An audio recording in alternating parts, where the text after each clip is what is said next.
mira, bobo. Anda para allá, bobo. Ladies and gentlemen, welcome back to the SoFlo Soccer channel. Back here once again with the man, the myth, the legend, Danny Solana. What's up, Danny? How you doing tonight? Doing good, man. I don't know if I'm a man, a myth, or a legend, but I think you're all that was three. a heck of an intro, man. Heck of an intro.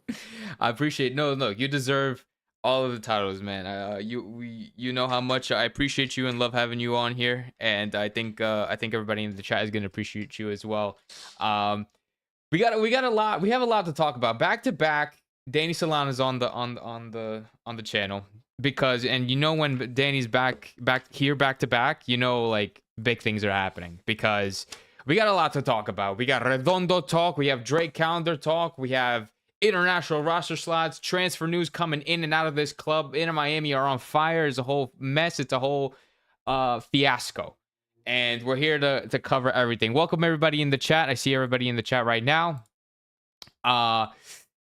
We have Hernan, we have Mitch, Lionel. Welcome everybody. So, Danny, let's get straight into it. We're gonna talk about.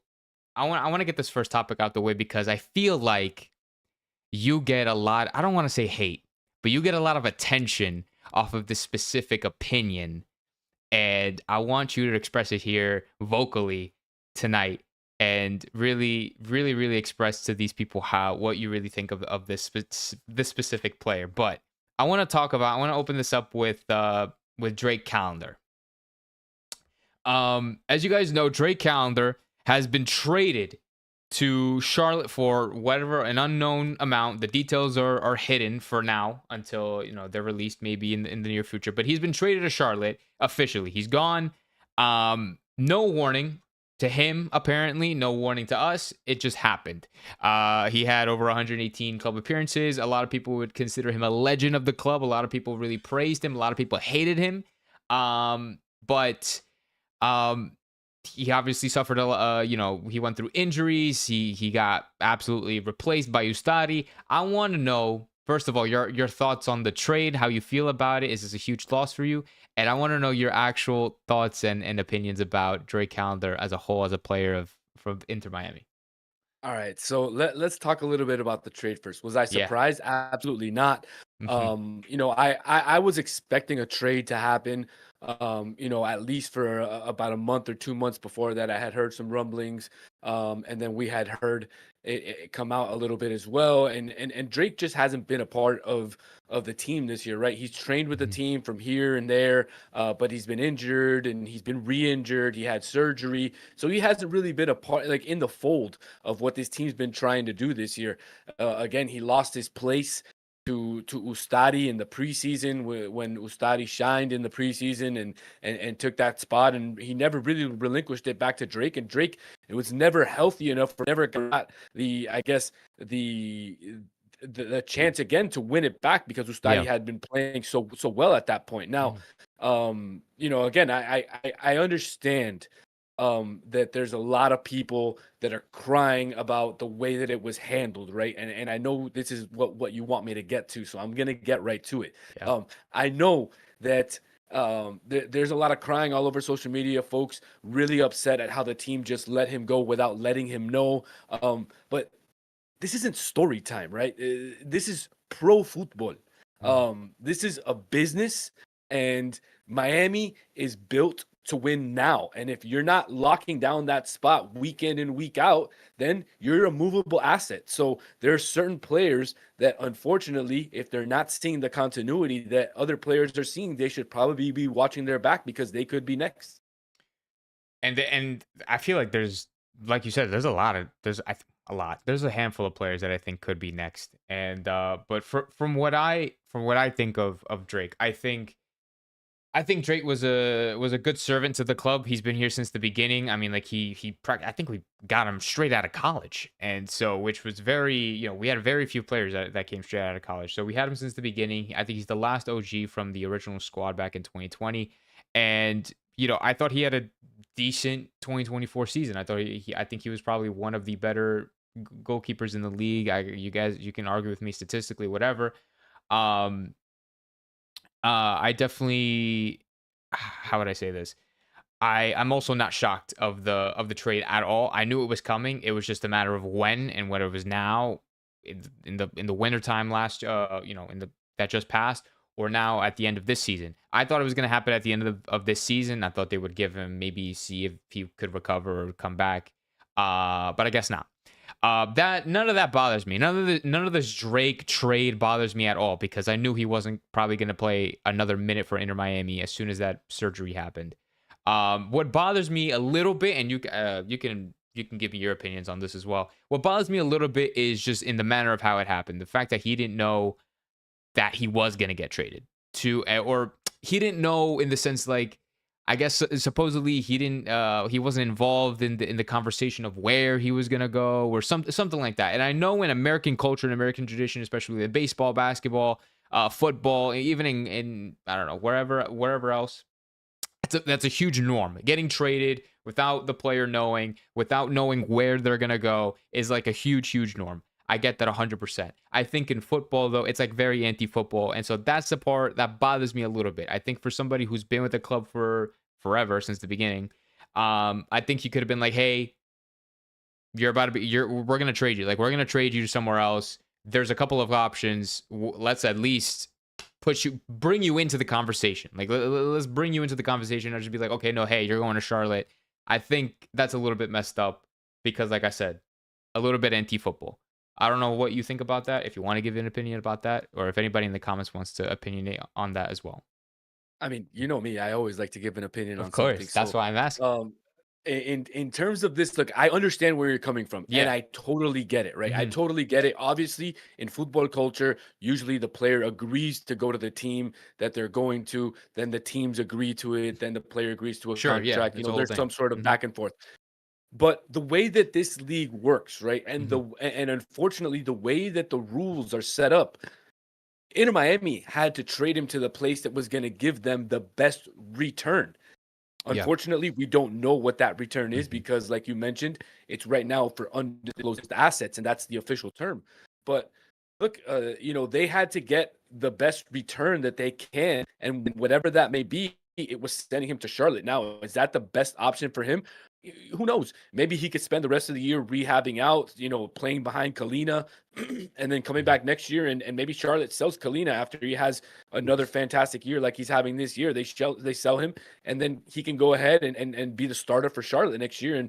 And it would be lovely to see the Inter Miami Charlotte game next year with Drake in goal in the opposite end. I know for a lot of people it's going to be a little heartbreaking. It's going to, tug at the tears a little bit. But look, Drake's going to be okay. Hmm. Inter Miami going to be okay. At the end of the day, what Inter Miami did was trade a non-core piece and essentially bring back some sort of assets to help the team win this year. And that should be the main focus of the fan base, is the fact that we still haven't won more than one trophy, because I guess I don't count the Corgata plate that much, Yeah. it- Fair. but I don't count it. So we've won one trophy under the Messi. We've won none when the Fantastic Four and now the Fantastic Five are together. So I think the fan base needs to just relax, calm down, stop crying. To take a page out of the Rock's book, a bunch of Cody crybabies. We'll call these the Drake crybabies. So look, it is what it is, man. Let's Yeah. just move on. Move on, right? Let's move on. Yeah, because there's a lot of sentimental value that people carry with players, and sure, you can do that with a club that you've been following for a while. But I think at the end of the day, like you said, it's a player, a non-core player. He played, I think, 3 times all year. Like, he wasn't probably gonna play again, and it's like, it is what it is. But I think I 100% I think we should move on from this trade. Thank you. To me, I would say thank you to Drake Calendar for serving as long as he did. But he needs to, and I think he'll have a better life in Charlotte. But I know we're probably going to do a lot. We're probably going to do, hopefully, a lot better. But speaking of players that are leaving, we have, I know there's already a lot of people in the chat like screaming and yelling. There's so Just how I like it. yeah, exactly. Another player that is leaving, confirmed officially. He already had a media day with his team. That's how quick it happened. Is Federico Redondo. Federico Redondo officially moved to Elche in La Liga for 2.5 million, reportedly, plus a 50% sell-on clause. Side comment, for our benefit, let's hope he gets sold so we can get that cash money. But and before I hand it off to you, I'll give you a little bit of my input. I believe, in my genuine opinion, that Federico Redondo was a complete flop at Inter Miami. I just don't think he's suited. He was well suited for this team. We brought him in for 8 mil. We at least for me personally, the expectations were really, really high for bringing a player who's, and I hate doing the father-son comparison, but your dad was Fernando Redondo. Like, it's not like you don't know ball. Like, you know ball. Like, your dad is this fantastic player. You had access to amazing coaches. You played in Argentino Juniors. Like, you were given every good opportunity to be successful and do well for any team that you went. I think when he joined into Miami, it was just been flat or even worse than that. I think it's been absolutely subpar. I think it's unacceptable at an MLS level. And I think it's right that he goes, because maybe he needs a new chapter. Maybe he needs to reset. Maybe somewhere else he could be more successful. He just couldn't find it here in this Inter Miami team, especially with the new integration of De Paul. So I'm glad that he left. Bad business deal. Obviously, we lost money, but hopefully in the long run we can make that back with that 50% sell-on clause. Look, I agree with you 100%, right? When Fede came in, he came in with massive expectations, and unfortunately for him, it just never landed. For him at Inter Miami. In my opinion, though, I think he's a really, really talented player, like you said. I just think he was being used out of position, and unfortunately having to play next to Busquets, which he's a very, very, very similar player to like Busquets is. So having to play next to somebody like that, almost, and having to be forced to kind of play a box to box or maybe a different type of role, maybe got into his head and he couldn't get out of that. But unfortunately, it never clicked, and his best version, is not what this team needed right now. And I think I'm okay with, his move to Elche. Unfortunately, I don't think signing him was a mistake, though. I'll tell you that. And I think Inter Miami needs to continue doing exactly what they're doing in terms of the U22s. Spend, take smart swings, look for more young gems like we did with Diego Gomez. Obviously, we've struck out on a few, but you can't stop trying. So sometimes it works out, sometimes they don't. Unfortunately for Miami, this one didn't. But look at the bright side. Now we have a U22 spot open, and we still have that 50% sell-on clause with Fede, and hopefully he blows up in Spain, and we can get at least that 5.5 million that we're losing out on. I want to take a piece of what you said about the strategy, I guess you would say, about Inter Miami and signing these younger guys, young U22 players, as you would say. We bought this guy for 8 million, 8.5, whatever it was. It was a lot. It was a lot of money. Like in MLS standard, that's a lot of money, 8 million. And do you think Inter Miami should continue to spend, not just looking for U22 players, but spending like big amounts of money on these young guys in just hopes that they can get a return on their investment, hopes that they could develop them, be good for the club, and then sell them on to Europe? Or do you think they should take, I don't want to say safer routes, but just not just splash cash like 8 million, 10 million for any young U22 player that they see? Because they did the same thing for Aviles. I think if I remember correctly, he's the most expensive center back in the league ever. So far, I don't think we're getting a return on investment on that either. So do you think Inter Miami should continue to spend big bucks on these younger players, or do you think they should at least lower down this, just the expenditure a little bit? Before I answer the question, let me Yes. ask you a question Okay. first. Hit me. Is it your money that the club is spending? What do you? So what? Are you saying that I shouldn't care how much we spend on? No, because for on the our U no, players? absolutely not, because No, for no, the no. U22, the rule is set up that way, right? The rule is set up for you to be able to spend You as much as you want, and then they only count for a certain percentage up right. against the cap. Yeah. So, unfortunately, right now, the market is like that for young players. Look at Mastantuono, 45 million. Yeah, that's Look true. at El That is Diablito Echeverri, very true. 35 million. So that is the asking price for some of these players. And we're not even going for the prime time Yeah. top South American players. We're probably going for that, 1B, 1C, Mhm. maybe even 2, second level guys. So Yeah. the market is there and you have to spend that money. Now, what I think they need to do is they need to scout a little bit better, and they need Mhm. to bring in players that are that they're sure is going to fit into their system right away, and they don't have to take as much time to adapt as Toto Aviles has, and he still hasn't adapted. And we could talk about that for a whole nother episode. Or Yeah. like Federico Redondo, who didn't adapt, and Mhm. you can see Telasco,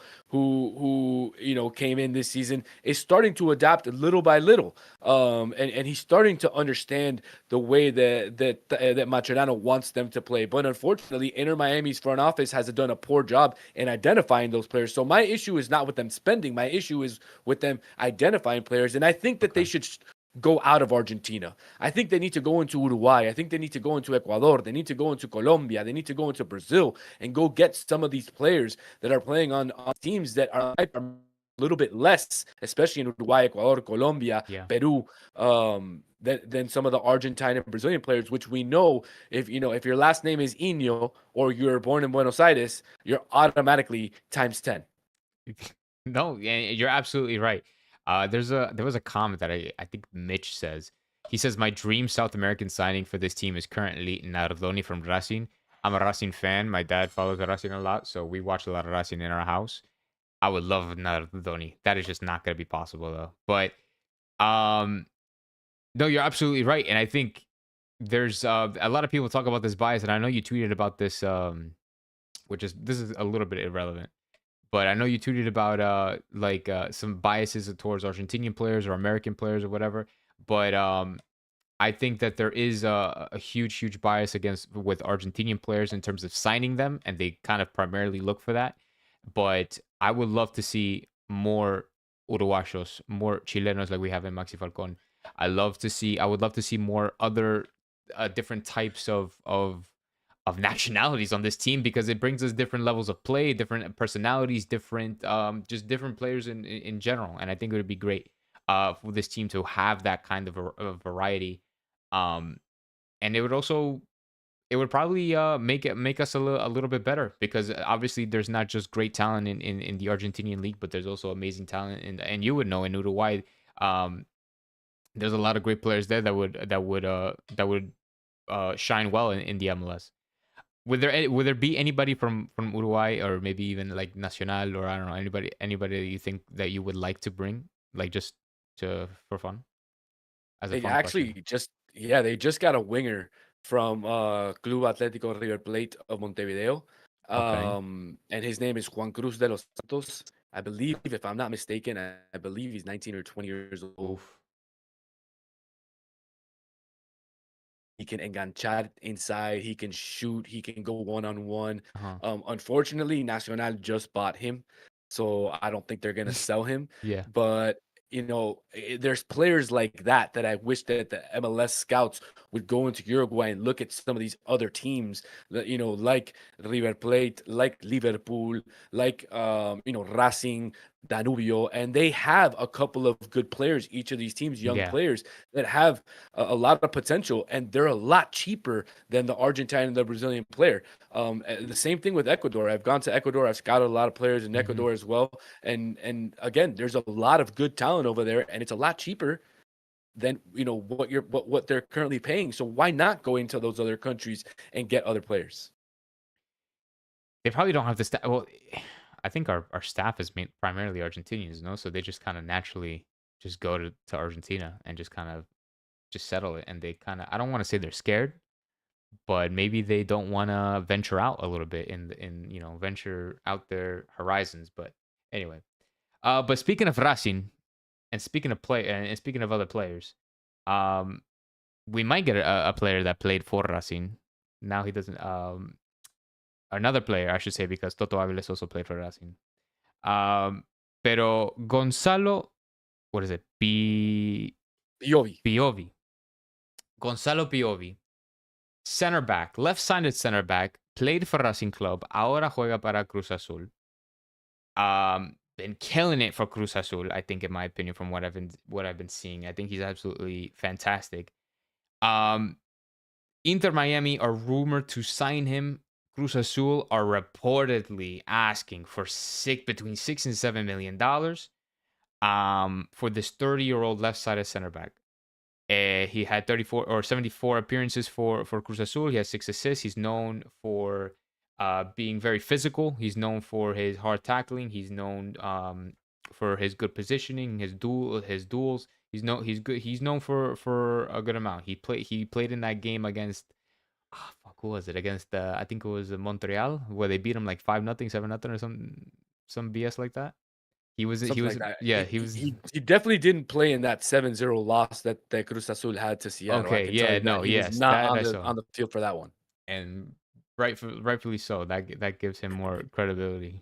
But this is an exciting. This could be an exciting signing for Inter Miami. A lot of people have been complaining about the defense. A lot of people have been complaining and wanting more reinforcements at the center back position and just the defense overall. And now they could potentially get that with Piovi.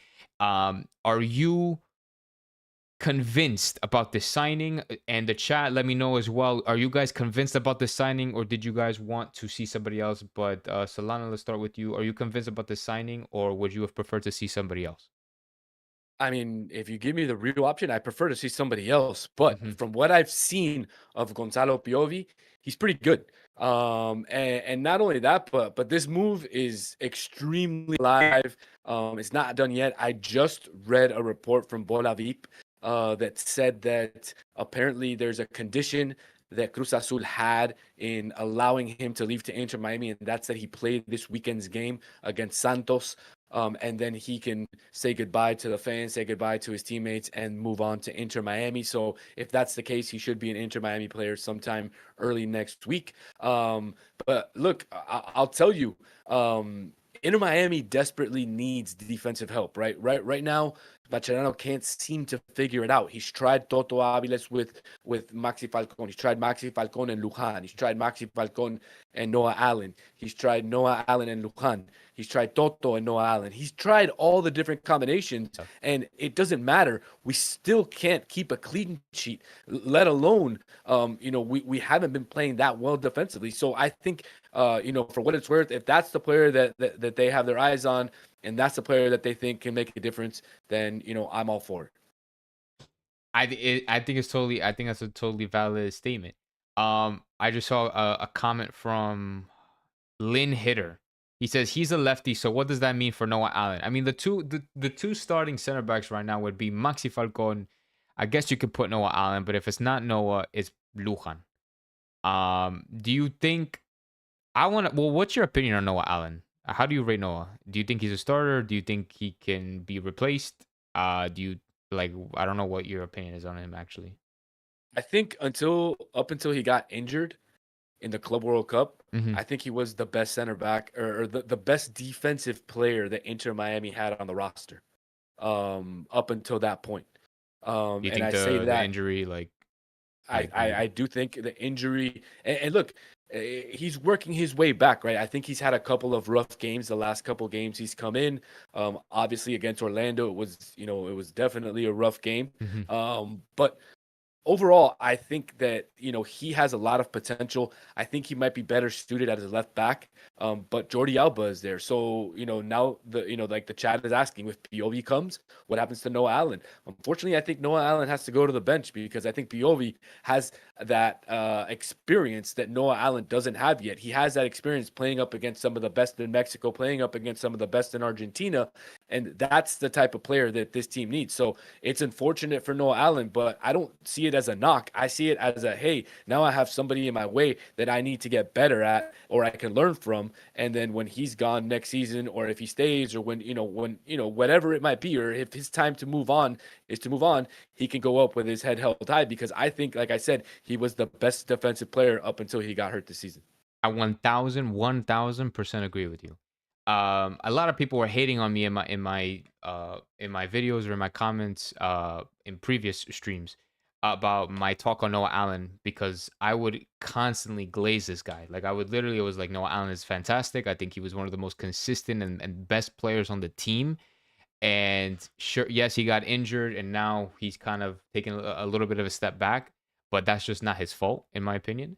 But no, but I love the point that you brought up about Biovi being now his competitor, his new competitor, and he has somebody to truly compete with for that left center back spot because I don't see, in my opinion, I don't see Luhan staying in this team for that much longer. I maybe not for in this window, but I think at the end of the season they might try to let him go. I don't know. But even if they don't, I still surely don't see him as a starter. That's just my personal opinion. But with a center back partnership of Maxi Falcon and Piovi, I think that's gonna be if we don't if the fans if people are not happy with that center back partnership, then I don't know what's gonna make them happy because even though it's not like the most ideal maybe signing or player to bring in, I think genuinely that from my experience of playing or seeing POV play, I think he's a good option for the MLS for this Inter Miami team, and I think he could bring the level up just a little bit and definitely bring some competitiveness in terms of who could be starting in that position for sure. Dude, Matt, what's going on with Inter Miami fans lately and wanting to fight all over social media? And I only say that because Yeah, Pepto Bismol Guardiola over here let says me see. Falcon is ass, Solana, let's fight. What's up with Inter Miami fans The- lately? And just they're just challenging random folks on social media, like, yo, next game, let's throw down. Yo, I literally there's so much hate. I have no idea. There's so much hostility on Twitter. I have no idea.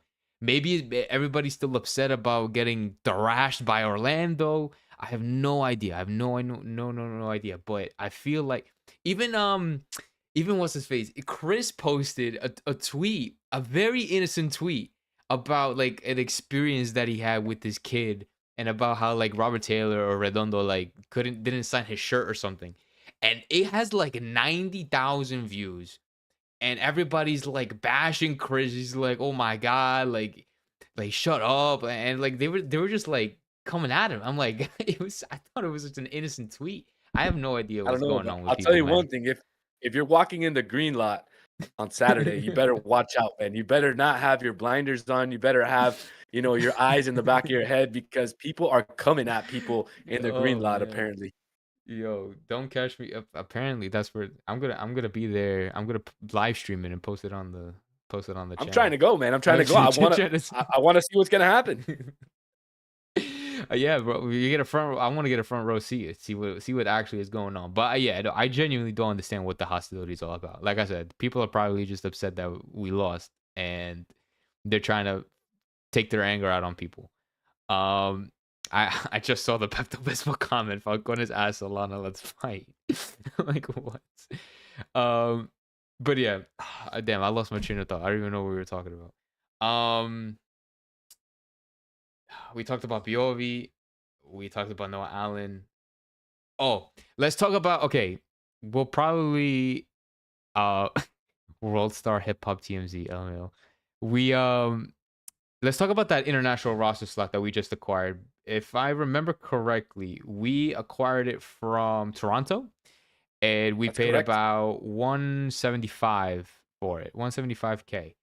Um I don't know I don't know how much of an expert are you on with like business and finances and all that stuff, but I feel like it's a little bit weird on these whole rules because like when we traded Leo Afonso for a roster slot, but then we bought one again and then we sold it again. So now we have two. Now we have two international roster slots. One of them is probably going to be occupied by Piovi, and now we're going to have one left. Do you think we're going to be securing another player with that second roster slot, or do you think we're just going to leave that sit for the rest of the season? I mean, if you let it sit, you just spent money for no reason. That's what So I'm I don't think thinking. I don't think that they're gonna let it sit. So I've been told that their goal for the rest of this transfer window was to bring in a defensive player and a winger. So Okay. I'm holding my hat on the fact that they're still going after a winger. Obviously, the wingers that have been mentioned, Brian Rodriguez, I believe he's out of the picture. Mm-hmm. The one person who was mentioned about a couple weeks ago was Facundo Pelistri, Mm-hmm. Uruguayan right winger, plays for the national team. I think he could definitely make a difference. I think he would be an upgrade over Allende. I read and connected with a colleague from Greece over the day, and he said that apparently Inter Miami and other European teams were interested in Facundo Pellistri, and that offers were coming in the coming days. So that's the Okay. news that I have on the winger. I don't know of any others yet. I did post a few the other day Mm-hmm. on my Twitter on a thread. Some top U20 players that maybe they would look at. But that's what I would do, Matt. I would go after a U22 right winger or left winger, somebody who's, from the Brazilian league, even if you have to spend 15, 16 million. Dude, Jorge Mas said money isn't an issue. So if money isn't an issue, go out there and get it. I wish they would have brought Wesley from I think it's from Flamengo. Yeah, I think so. He's nasty, but he just ended up signing in Europe. Yeah, and I mean, rightfully so. I mean, Pelistri he's not 22. Isn't he a little older than that? I think I'm He's trying to 23, he's unfortunately. 23, so he won't be able to fulfill that U22 slot. Um in that thread, if I just looked it up your thread, you did say a couple you said here are four names that could change the game for Inter Miami. The first one is Ruben Lescano, a 21 Fluminense player, attacking mid, creative brain, a vision for days, and already shining in continental comps. This is the kind of player who would make a whole team better. You already said Wesley. Miguel Monsalve, 21 from Gremio, midfield forward that can play anywhere in the attack, calm under pressure, and has Colombian flair, ready to boss the midfield in the MLS. That's And my favorite, by the way. that's your That's my favorite? favorite Let's guy. talk about that guy a little bit. Miguel Monsalve, 21 from Gremio. Do you have anything more than what you said in the than your No, comments here? that's That's about about all I it. have. I've seen him play. I've seen him play a few games as I watch Gremio because I used to watch Matias Arezo, who's a Uruguay player, as well as Felipe Carvalho. Kike Olivera is on Gremio. So, I was watching these players. I've watched him. He's a great young player. He's a great young talent. I just don't know, what Gremio's doing. To me, it looks like they're going through a fire sale.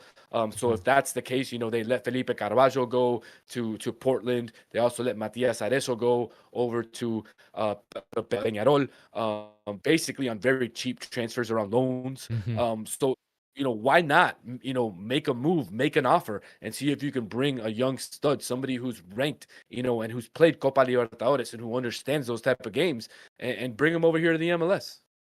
We players who've played in Libertadores are a huge, huge benefit for this team because they just know. They just know the Of game course. situations. They have that situational awareness. They have the experience in playing those top competitions and have that level headedness to really to not fuck up. Really, to put to lack of a better phrase. Um, I was gonna say something about. Okay, no. Do you want to comment anything about Matias Abaldo, 21-year-old from Independiente, winger, Uruguayo, winger, U20 World Cup champion, direct, fearless dribbler who loves taking defenders 1v1. Do you have anything to say about that? Because I know he's Uruguayo. I mean, I would have loved to have him. Unfortunately, he just signed with Independiente, so I don't think that's going to be a realistic option. Mm. But again, he would be somebody that you could look at in the future. He's a very young player. He won the U20 World Cup with Uruguay when they won it a couple years ago. And again, he, like I mentioned in my thread, he loves to take players on one, and that's exactly the type of player that we Hmm. need. Unfortunately, it's something that Tadeo Allende doesn't do very well. Don't even get me started on Tadeo Allende, bro. That's gonna be a whole other. That's a whole other episode. We could probably wrap up something on. We'll probably wrap up on this last comment, and I think we you just talked about it before about like loans and things like that. It's and this is a little bit of a like more of like opinion, but Inter Miami, they're gonna have to fill in that last roster slot, right? That second roster slot. How likely, like, I genuinely don't see how, like, the likeliness of us getting somebody on loan, because I feel like that's almost kind of the option that we have. I mean, like you said, Jorge Mas said that money is not a problem, but for some reason I don't see us paying, what is it, 7 million or whatever for Piovi, and then going and splashing another 8 million or whatever on like a U22. on a U22 player. I don't That's see it chump happen. change for these guys. That's chump change Yeah, for but these. I These just these don't. guys I don't carry. know These why I don't guys see it. walk around with that much in a briefcase.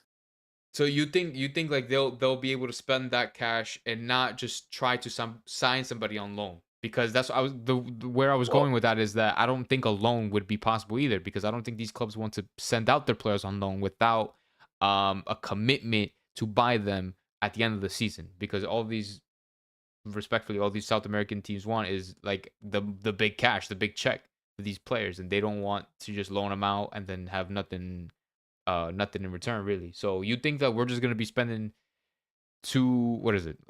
I don't know, like 15 million on like in on the span of in for two players before when is the window end in like 2 weeks?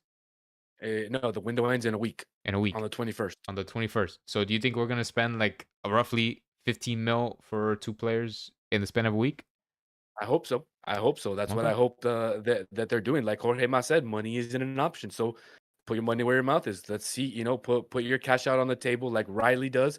Put your rings out on the table. Uh-huh. Well, hey, put your cafecito out on the table, Jorge Mas. Show them how good Miami is and bring in the good players. That's I 100% agree. If this guy says that there's money's not an issue, that we got money to spend, I want to see that money being spent, and I want to see that money spent on quality players who can improve this team, who can not help this team, um, not end the season without a trophy, because we all know if Inter Miami doesn't win anything this year, like, okay. Do you think if we win Leagues Cup and then we don't win MLS Cup, do you think it's a success? No. No, absolutely not. Okay, good. I think you So have to win MLS Cup. okay. So perfect. So we all know so that we need to Jorge Mas needs to put his money where his mouth is and sign players that can help us win MLS Cup, because we all know, or at least we know, that even if they win Leagues Cup, that it's not gonna be enough, and that they need to win MLS Cup for this season to be any sort of type of success. Um and we need to see it. We need action speaks louder than words, and so hopefully with the implementation, with the integration of Piovi, and hopefully maybe a winger, um, we can make that sort of thing happen.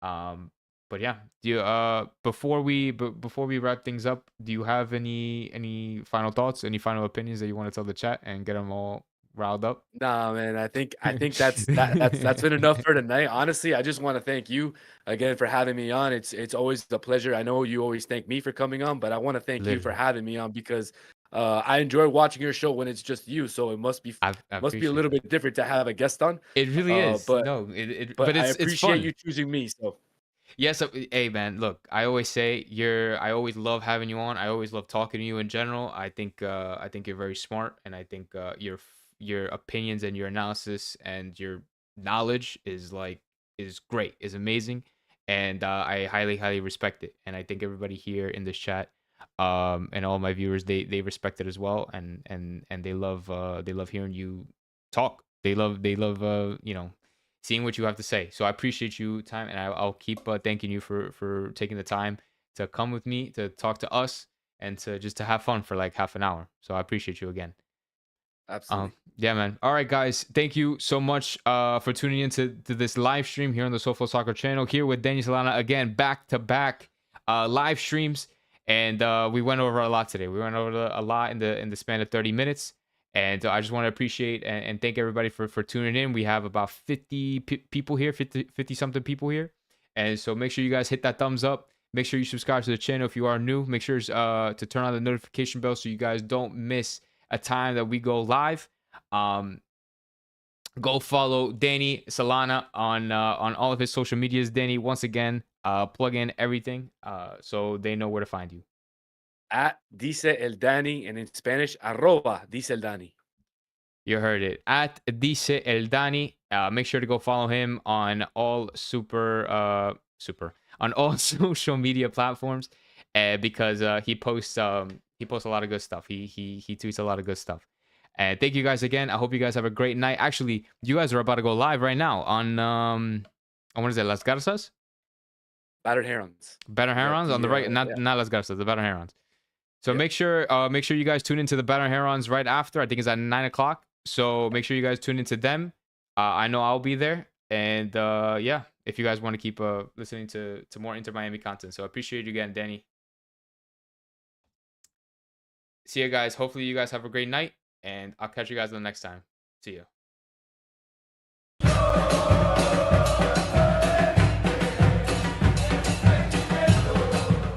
¿Qué mira, bobo? Anda,